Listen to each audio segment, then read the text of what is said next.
তো বন্ধুরা, তোমরা দেখে নিয়েছো আগের পার্টে আমার শ্বশুরবাড়ির জন্মাষ্টমীর ভিডিওটা। আর আমার এক্সাম চলছে, তো তাই একটু লেট হচ্ছে দিতে ভিডিওগুলো। আর এই যে আমার শাশুড়িমা আমাকে বলছিল ভিডিও করো, তো আমাকে এর সাথে একটু কথা বলছিল। তো আর এখানে আমার শ্বশুরবাড়িতে কীর্তন হচ্ছে, আমার মাও এসছে, আমার পাশের বাড়ি কাকি এসছে, সবাই এসছে।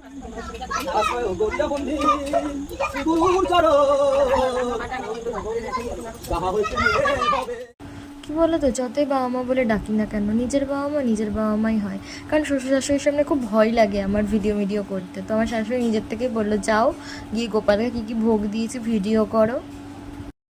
তারপরে আমার বরের রুমে আমি চলে আসলাম। এটা এখন আমারই রুম হয়ে গেছে, বরের মানে সব আমার।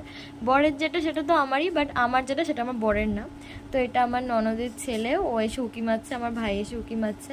আমার বাবাও চলে এসেছিলো, এখানে আমরা খেতে বসে পড়েছি, প্রায় রাত 10টা বাজে। এখানে তালের বড়া